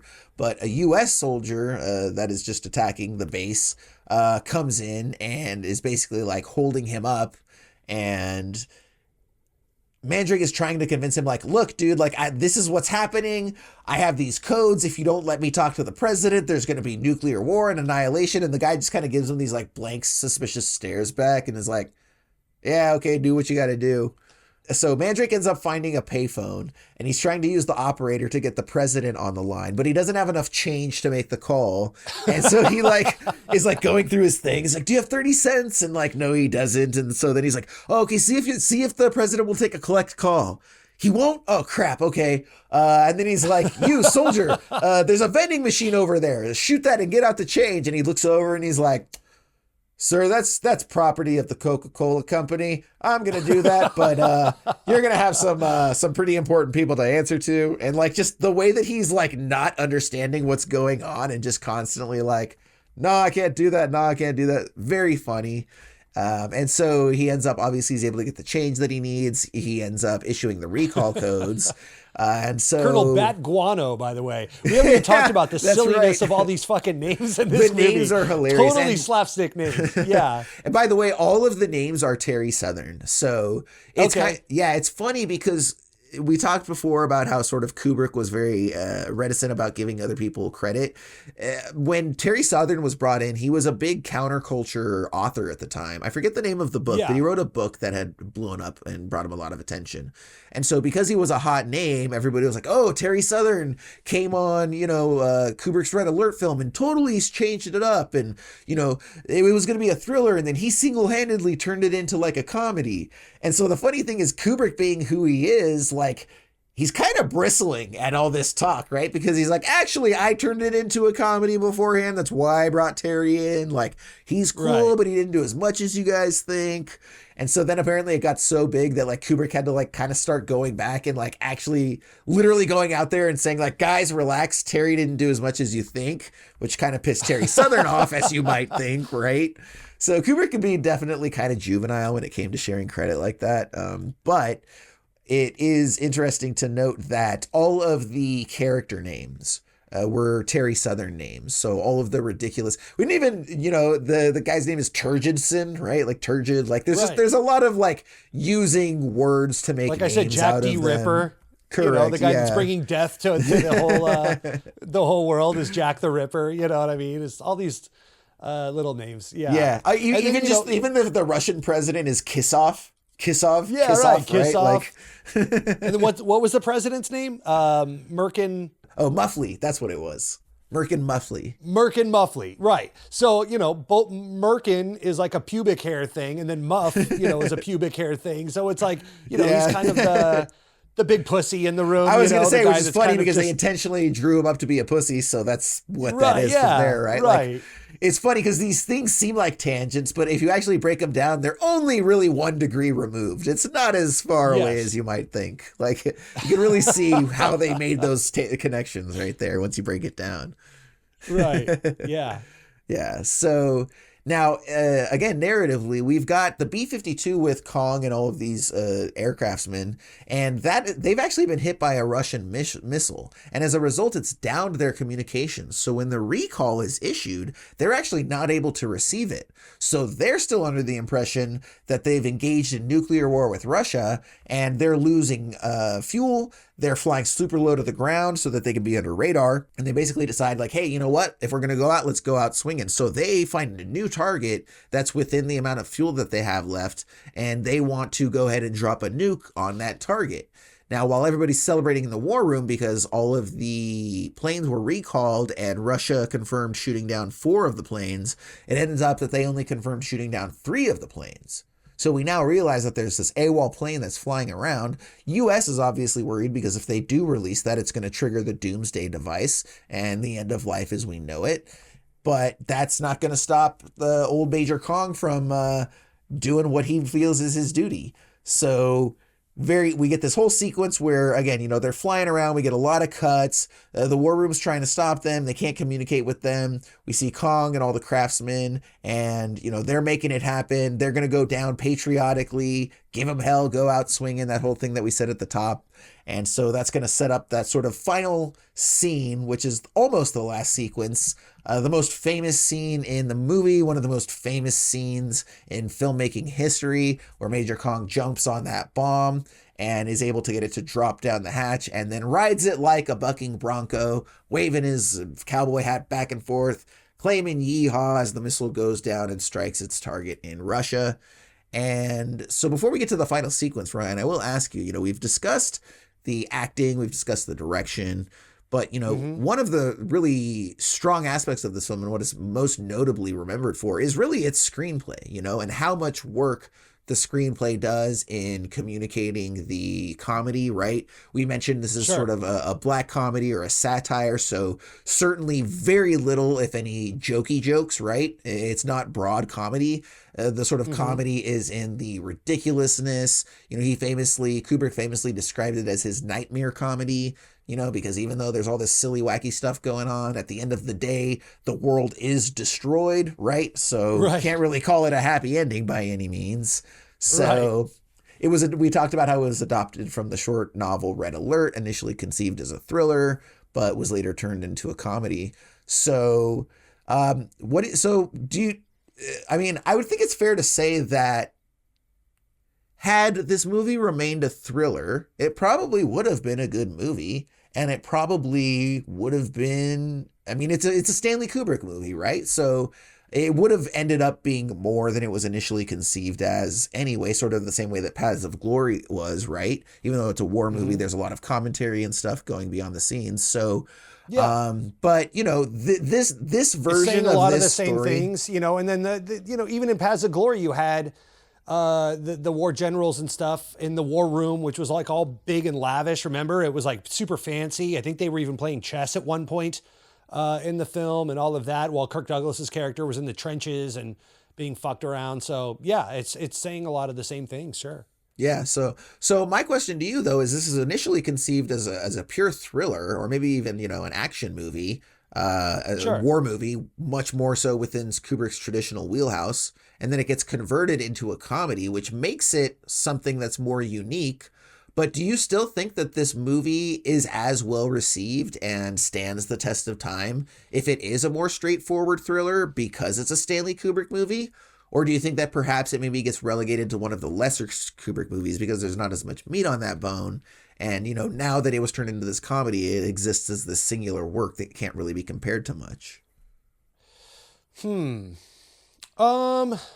I'm going to go out on a limb and say that my faith in Kubrick at this point is such that I would believe that he would do either justice. He's proven that he could do both. Yeah. Definitely. So, in fact, quite the contrary. I think it's more of a stretch to say that that he could do a good comedy than anything else. Thrillers, he's got down pat. Yeah, well, that's exactly my point, because that's much more so in his wheelhouse. So like so you think it just gets passed off as another, Full Metal Jacket or The Shining or something like that? Like, because people love those movies, right? Like people feel that Full Metal Jacket is one of cinema's great films and Shining is the all-time best horror film. So it's like, is there a version where he creates like the best war thriller, right? Yeah. Or the best thriller? And I think there is, because it's Stanley Kubrick and whatever he does is going to be good. Sure. Yeah. I do think so as well. Kubrick film. I haven't seen one yet. There are still some Stanley Kubrick films I have yet to watch. So, we'll see if we get to a couple of those on this show. But it's really just his first one, The Killer's Kiss, I didn't care for. And then there's the one, his very, very first film that never got distribution. But even The Killing, which is like, I think his second or third film, which stars Sterling Hayden, is great. Sterling Hayden's in that one. Yeah. He's also in The Godfather, too. He's like a dirty cop. I didn't know that. That is interesting. The one thing I will say, though, about the screenplay, I think one of the things that impresses me the most and that kind of stands out about it, and that makes me, I mentioned this at the top of this particular episode, makes me sort of reconsider the scope of Kubrick's films, is how ultimately small this story is. And then that got me thinking about all of his other films, and then I thought about how small all of those stories are. And so it's really funny because you have an ambitious filmmaker and an ambitious artist who wants to say things about the nature of humanity and the world at large and make these huge grandiose statements about life and space and earth and human morality and the dichotomy of man. Really big, giant, heady concepts, that span populations of people and planets and all of this sort of stuff, right? So, but then when you look at his stories, he's like, I'm going to tell this very concise story that has like a very consistent through line where A goes to B goes to C. And I'm going to let that sort of reflect the world at large. So even in a movie like Full Metal Jacket, which is going to be his commentary on the Vietnam War, right? A very huge event. The first half takes place in the barracks. We never leave the barracks and the training for the soldiers, right? That's an hour, 20 minutes or something that we're there. And then even... Is it that long? It's been a long time since I've seen it. I know it's a long time. It's a movie of two halves. So I want to say it's a 2.5 hour movie because it's Kubrick. So it's at least an hour if it's not more like split down the middle. And then even when we go to Vietnam, like, he doesn't take us on the helicopter ride and show us the vistas and the huge landscapes. Like, we straight get close up of There's Vincent no Fortunate D'Onofrio. Son Credence moment. Exactly. Yeah, right. we get a close up of Vincent D'Onofrio's head as he shoots himself in the head, and we see the blood splatter on the wall. And then we immediately cut to the soldiers that are already there, hunkered down within this outcropping of trees and such. And so in both instances, it's this very claustrophobic feeling for what would otherwise be, a very big open type of story or setting. And, same thing with this film, right? When you have an ensemble piece that has like 5 or 6 different actors, it would normally be a bit more of an amores perros structure, to use a more recent film, right? Where it's like, okay, there's this guy and here's this story, or a Quentin Tarantino type thing. There's this guy and there's this story, and there's this guy and there's this story, and he's going here and then she's going there and this guy's going here, and we're going to do that for a couple hours. And then at the end, they're all going to kind of come together and we'll see how they intersect. But they're largely individual, almost like short stories that sort of have this connective through point at the end. Whereas this is all one specific story, right?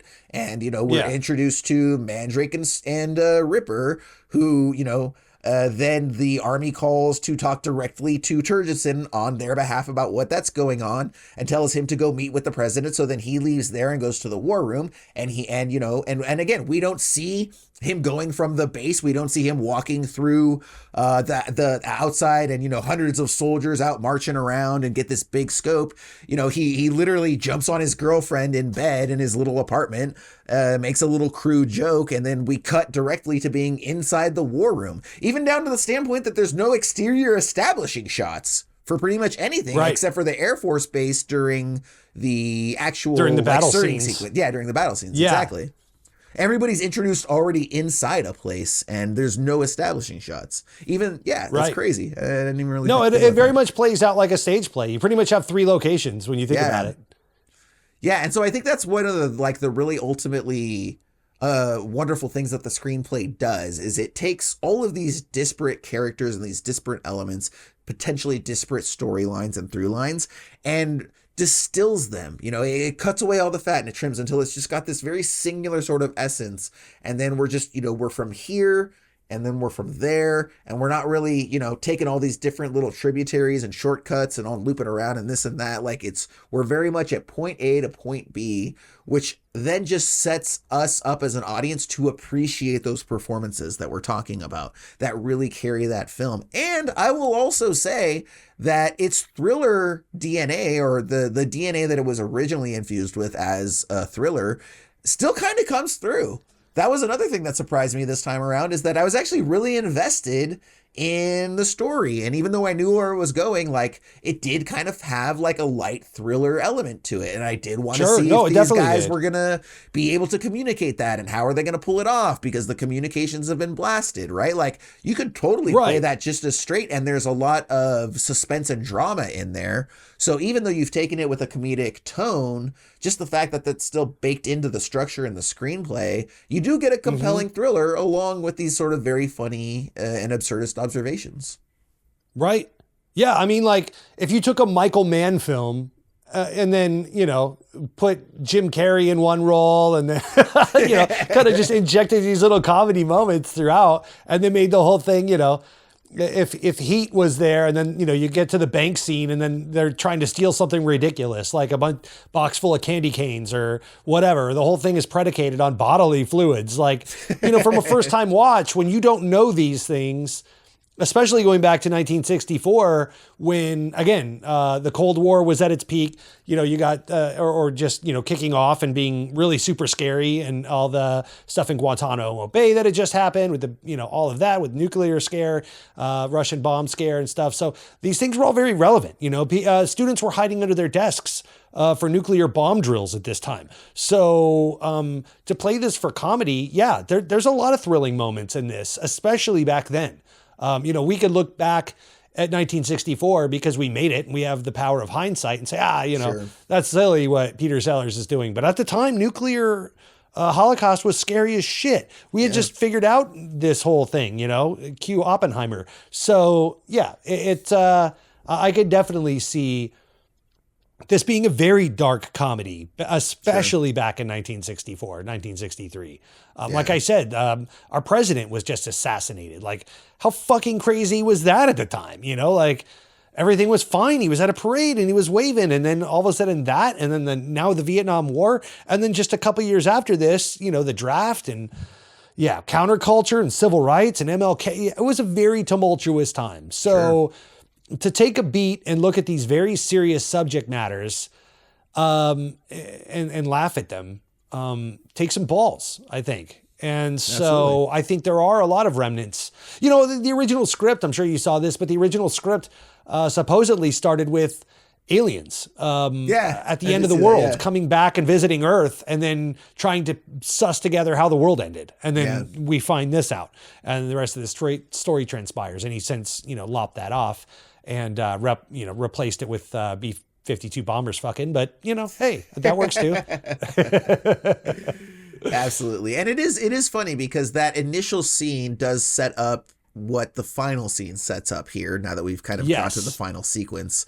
And, that is kind of what you touched on earlier about this sort of, dichotomy of man, where it's like, we can make the most technologically impressive things that, any civilization has seen, or at least any civilization that's reasonably within the power of ours, but then also just constantly succumb to our lesser and baser instincts, right? And that's sort of what we see in this final sequence, right? Where they're talking about, well, the world's kind of over, but hey, you know what? We're gonna have to repopulate this, and we can't afford to bring everybody, so we should really just do the best of the best, which are the 20 of us right here, and we're gonna have to repopulate the Earth, gentlemen.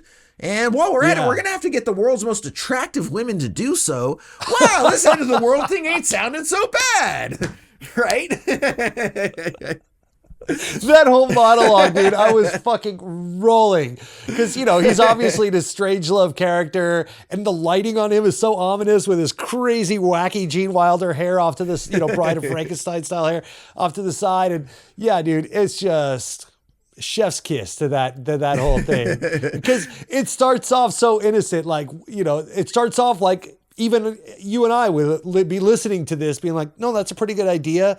And then it just like devolves into, how about the 20 of us go get in this cave with a bunch of women and repopulate the earth? And everyone's like, bravo. Yeah. Bravo. George C. Scott's like all excited now and stuff. And everyone's like, all right, yeah, let's do this thing. Next 100 years is not looking so bad, right, a long time ago. But yeah, you know, just to your point, right? Like they've literally created an underground bunker complex with the technology and farming and irrigation and all of that to exist for the next 100 years just fine, yes, in spite of nuclear radiation. And yet at the same time, they're just going to ultimately destroy themselves because they can't get past this idea of just banging everything that walks, right? Again, it's like the genius of, you know, oh, we're going to create this thing, but then we're going to go be animals with it. Exactly. You know, 100%. The same way that we just did the bomb, the same way that, you know, he portrayed in 2001 and all of the things. So, and that's what I think that initial credit sequence is communicating too, because, you know, the plane is a technical marvel, and especially going back 60 years, it was only that much more recent and that much more new technology. Yes. So once again, you know, we created this wonderful technology and then used it to bang, and then used it to simulate them banging, right? Like, because that's just how we roll. The most advanced, you know, creation in human civilization, and then we do this with it. You know what I mean? It's the same thing with our freaking cell phones. We have pocket computers that has the whole world's information of all the history of man. All of it is in my phone. I could look up anything, and then we use it to watch porn. Learn about World War II or, cat memes. Oh man, right, exactly. So stupid we are as humans. It's just brainless meat sacks. Absolutely. Brilliant. Yeah.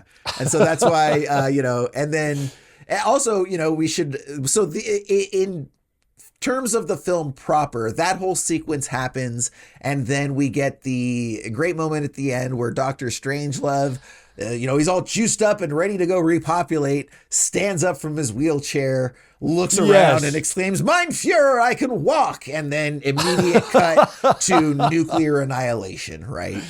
And, which is also funny because I also think that if you wanted to keep in with the sex metaphor, you could pretty much describe the cuts of all the bombs at the end as like a nuclear orgasm of sorts, right? Right. Where they're all just going off and exploding, you know, because we've already, like, we didn't even mention, but like the shot at the very beginning. We're going to go blow our loads. Yeah. If you will. The shot at the very beginning where like it's a close up of that fueling staff, like just coming out, like it looks exactly like a penis head. Like it. Don't even have to be creative. Like if you didn't know, you might have even thought you saw a penis for a minute and then had to tell yourself it was a plane part, right? So Jason, if I didn't know any better, I would say you jerked off to this movie. Did you jerk off to this movie?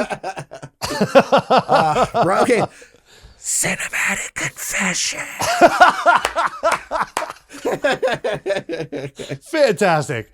Well played. That's a conclusion. Wrap it up, folks. Can't think of a better way to end our review of Dr. Strangelove than that. Yep. The best. So yeah, very, very interesting, wonderful film. Strangelove indeed. We are going to go ahead and wrap up this episode as we do with our formal rating as well as our 3 adjectives feature, which we'll tell you about in a second. But first, we do want to remind you, if you haven't yet, go ahead and like this video, subscribe to our channel, and hey, we're all wrapped up here. Let us know what you thought about this movie. Let us know what you thought about our review. Did you think anything was interesting, funny? Did you hate what we had to say about anything? Any side of the spectrum, drop it in the comments. Send us an email, esotericacinema@gmail.com. We would love to interact with you and hear what you think about what we have to say, as well as the movie itself. So let's go ahead and let's get into 3 adjectives. But Ryan, since we're still a little bit new to this, why don't you just go ahead and explain what 3 adjectives is before we go ahead and give them? Well, this is a feature that we created many, many years ago, that if you had to summarize this film in 3 adjectives, that we have kind of used creative license to stretch out to maybe a couple words or a few words. But if you could just succinctly go to a friend who'd never seen a movie, the movie, and just really quickly get it out there, how would you describe it? So for me, as an example, I would use satire, because it is, subtle, because it's very subtle to me, and society mirror, because I think it does a very good job of holding a mirror up to society and make us look like Jason and I just did moments ago. As dumb, foolish, idiot animals, despite all our technological advances. So we have bent heaven and earth and done all this research to create this YouTube show, to inject our faces into cyberspace. We're recording with all these fancy microphones and cameras and lighting and all the things so I could do this on camera and all our dick and fart jokes. So Jason can't see what I'm doing right now because we record across the country from each other. But just know, Jason, I did something funny. Hey, right up here, buddy. Right in my mind. It's all right there. And I know it's exactly what you're doing because that's how synced up we are, bro. Something along those lines, yes. Whatever you just did is what I just did, correct. That's great. So, yeah. Now, so it's funny, too, because I have noticed that there's sort of been a little bit of a theme here coming up with regards to the 3 adjectives, because, like, 3 adjectives as a feature can look a few different ways. Sometimes we'll just give one words, right? And they're very just descriptive. Sometimes we're feeling particularly creative, so we'll get a little bit flowery with some, throw in some good, some adjectives on top of adjectives, right? All this sort of stuff. We do have a feature that we bust out every now and then. The metaphor edition. That's not, we don't have that here. Don't have that right now, but we do 3 adjectives metaphor edition. I was hoping you were teeing that up. No, I wasn't teeing it up. I recalled it right now, but it's a little game we play. We'll get that one to you guys sometime down the road. No, but I was saying, because last time you had some like really eloquent stuff and I was just like, good, smart. Like, so then I was like, oh, I got to up my game. And then now you're like giving the one word. So now mine is going to seem like effusive compared to that, but whatever. So this fucking guy with his words, his metaphors. So for 3 adjectives, my first one is I'm going to say reservedly cartoonish, right? So this is almost like a cartoon that like the Brits might do, right? It's not like your crazy, wacky American, like crude, rude sort of like Looney Tunes humor. But it's also, it is very over the top. And, from the performances, just the whole subject matter, even just poking fun at this stuff. To your point earlier, this probably wasn't done as much in the 60s at the time, right? Like we were sort of like 80s and 90s kids that were taught to just make fun of everything. But at the 60s, I doubt there was like a huge contingent of people like, yeah, nuclear war is hilarious. That would make a great comedy, right? So this is before Mel Brooks. This is before Monty Python. This is, you kind of just have the Marx Brothers and then there are some comedies along the way in the 50s, but they're very, much more broad comedies or subtle comedies or whatever. So even stuff like Sweet Smell of Success, things like that, have comedic moments. But this was kind of in a league of its own at the time, I can imagine. Yeah, definitely. So, but again, not going full Looney Tunes there. We also have anxiously comedic, right? There's this sort of sense of dread. Like I said, I mentioned that Stanley Kubrick was really worried about thermonuclear war. He had read like 50 books on the matter. This was sort of his way of dealing with that sort of paranoia, right? And so even when you do get the comedy, it's still under this larger umbrella of like, yeah, it's funny, but also we're all going to die. So like maybe we should still be a little nervous about that as well, right? Right. Which is also funny that we get to my third adjective, and that's confidently flippant. Right? What do I mean by confidently flippant? This movie, for everything else that it wants to say, is basically to your point of like, mankind is doomed to his own sort of devices or vices or what have you. Like, Stanley Kubrick is very confident that there ain't shit that we can do and nobody else can either, right? Like, these 24 dudes are going to do what they're going to do, and the other couple billion of us who are just sitting around jerking off and doing whatever we're going to do with our lives, like, yeah, we have no impact on any of that, right? If some cartoon supervillain in Russia or wherever decides that he wants to launch a nuclear weapon and destroy Earth, that's going to happen, and there's nothing you can do about it. So for as much as I want to talk about all of this as a filmmaker and as an artist, I also recognize that there's just absolutely nothing that can be done about it. And we are at the complete whims of a handful of people that have all the power, and that's just the way it is, So reservedly cartoonish, anxiously comedic, confidently flippant. I'm going to go ahead and formalize this with a star rating out of 5. I will give this 4.25 stars. It's as good, well made as a movie as you're gonna have. And I think it's really good. And it's not like my favorite Stanley Kubrick movie, but still very good. There's a lot to be taken from it. And 4.25 stars for old Jason. What you got, Ryan?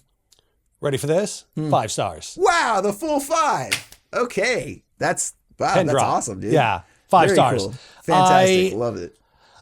So a couple things. I would give it the 4.25 for the technical, like what you're saying, 4.25, but I can't negate the writing, the comedy, everything, and the just overall enjoyability. I would go watch this movie right now. Like if you said, hey, you want to put on Dr. Strangelove, I would watch this movie anytime. It's a fun movie. It's concise.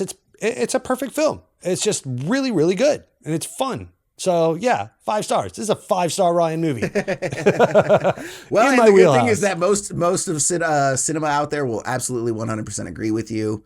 Sure. And, this is what I think 3rd on AFI's best comedies of all time. I think it's like 23 to 25 on AFI's best films of all time. So this is a very, very highly regarded film. Fair. And so, yeah, cool. There's not a person in the world who's going to disagree with you on that 5-star rating. Well, I might, but again, hey, look, I could very easily give this 5 stars, right? Like I'm trying to be a little bit more discriminatory. You might have noticed this on the video reviews here, but like old Jason was very liberal with his 5-star ratings. And then, it was like, we talked about it. It's like, man, we can't just be over here giving every single movie we watch 5 stars because it kind of lessens our credibility if everything is a 5-star movie. I get it. But the other side of that token is also true. And I can't just hold 5 stars and that 5th star in my pocket for crazy art house films because it had a cool Steadicam shot or, they did all this stuff. Like comedies can be 5-star movies too, especially Absolutely. Dark, 100%. Well-made Kubrick comedies. Yeah. And so here we are. This is, to me, one of the best versions of this thing. In fact, I don't even know what this thing is. It's kind of in a league, like I said, it's kind of in a league of its own. So, absolutely.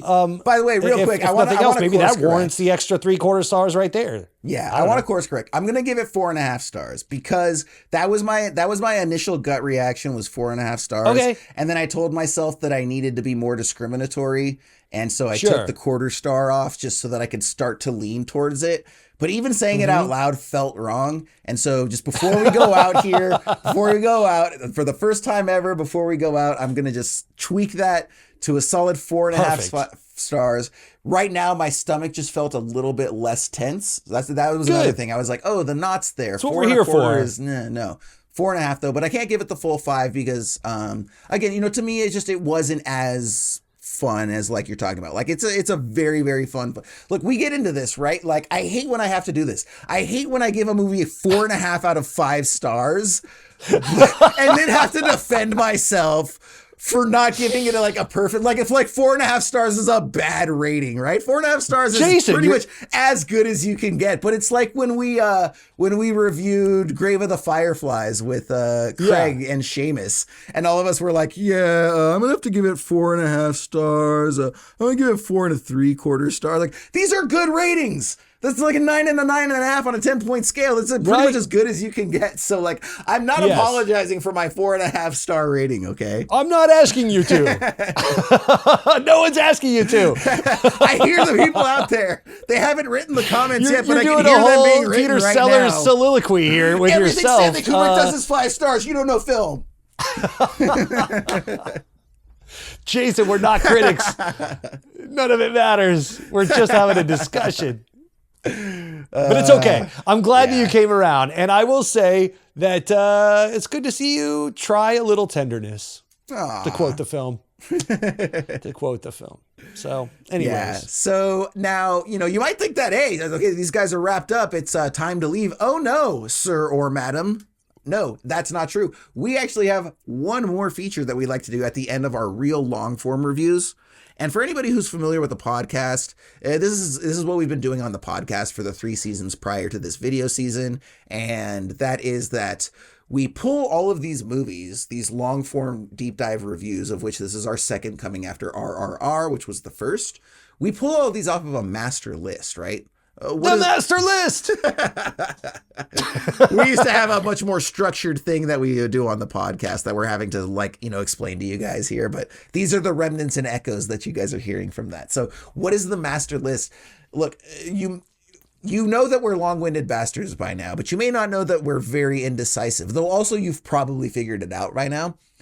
We had no idea when we started this thing, how on earth would we sit there and choose a movie week to week, right? It's like meals. Right. The most stressful thing in the world for me is not making dinner. It could even be a full-on 2-hour thing, but deciding what to have for dinner is the most stressful thing in the world. You end up getting in fights, you can't decide, we had that last time, blah, blah, blah. So is there some way that we don't have to put ourselves through this and potentially jeopardize the nature of our relationship and this nice thing that we have going on with each other? Let's leave it up to chance. So what we did is we created a master list, and we went and we found 200 films that we believe are within the wheelhouse of the type of films that we want to be looking at, right? Now, some of them you're going to have heard of. A lot of them you will not have. You'll notice there's some really high art films on there. You'll notice there's some really low genre crap on there. Academy Award winners, B movies, everything in between, right? So hopefully the idea is it's stuff that's less talked about. It's a little bit less mainstream. We will make exceptions for certain really good movies. It's like Amadeus, right? Amadeus is a great movie, but everybody knows it and most everybody has seen it, but it also doesn't take away from the fact that it's a brilliant movie, which is why we're going to put it on our list. So we have this master list of 200 films. And then at the end of all of these episodes, we go to random.org and their true random number generator that I always like to joke they pay us a ton of money to, but they've never sponsored us in their life. Shame on you, free website random.org. Send us the random.org money. But either way, so we use them and we pull a number 1 through 200, and then that's the film that we're going to look at in the next episode. So for all of the long form episodes, our 2-hour plus deep dives that you guys are watching, if you're still here with us, thank you very much. I don't know why, but plenty more of these where they came from. So we're going to go ahead and we're going to do that. If you want to see the films that are on the list, we actually have that list up on our website, esotericacinema.com. Go ahead and see, you can go there, you can check it out. If you'd like to, you can sort of play along, you can pull it up and see the films, because I'm about to throw out a number from random.org, and then that number is going to correspond to the list, and that's the next film we're going to do. So long-winded explanation there, but I believe that nobody should be confused as to what we're doing here anymore. And now, without further ado, I will read every film on that list. 1. 1984. 2. A Boy and His Dog. So anyway, so what we're going to do here is we're going to go to our random.org true number generator. If you have that list or you're on the website, go ahead and pull it up. Actually, our first one is 1984. The second one is 2001, A Space Odyssey. So if we pull a 2, we get to redo that long lost episode there. But either way, so we go to our random.org. We have 1 through 200. We pop it in, system goes whirly-dirly, does a bunch of little spinning around, and then we get to film number, it's towards the top this time, 8. Film number 8. So whatever film number 8 is, you're going to go to the list, you're going to scroll down, and you are going to see that, oh man, this is such a great movie, dude. I actually saw this movie once for the first time a few years ago, maybe 3 to 4 years ago, and totally blew my mind, was not prepared for it. And that is Anatomy of a Murder. I believe it's Otto Preminger. It is definitely Jimmy Stewart. Ryan, do you have a description for us? I do, and it is from Otto Preminger. Hey. Google has this described as semi-retired Michigan lawyer Paul Beegler, played by Jimmy Stewart, takes the case of Army Lieutenant Mannion, played by Ben Gazzara, another Ben Gazzara film, who murdered a local innkeeper after his wife claimed that he raped her. Over the course of an extensive trial, Beegler parries with District Attorney Lodwick, and out-of-town prosecutor Claude Dancer, played by George C. Scott, another George C. Scott film, to set his client free. But his case rests on the victim's mysterious business partner, who's hiding a dark secret from 1959. Dun, dun, dun. Yeah, right. This was nominated for Best Actor in a Leading Role. Music by Duke Ellington. I was gonna say, it's got like the jazz soundtrack is like very much part of the film's DNA from what I remember. So it's like a courtroom drama with like jazz, like. Yeah. But yeah, I'm really looking forward to rewatching this film because I remember absolutely loving it the first time around. I get my comeuppance. This is a 2 hour and 40 minute movie. So. Take that, Karma. Ryan. Yeah, right. Settle in, bud. So that is our review of Dr. Strangelove. Go ahead and make sure to watch Anatomy of a Murder ahead of our next deep dive episode. For myself, Jason Peters, and my buddy Ryan Siebold, this is Esoterica Cinema telling you to enjoy the movies.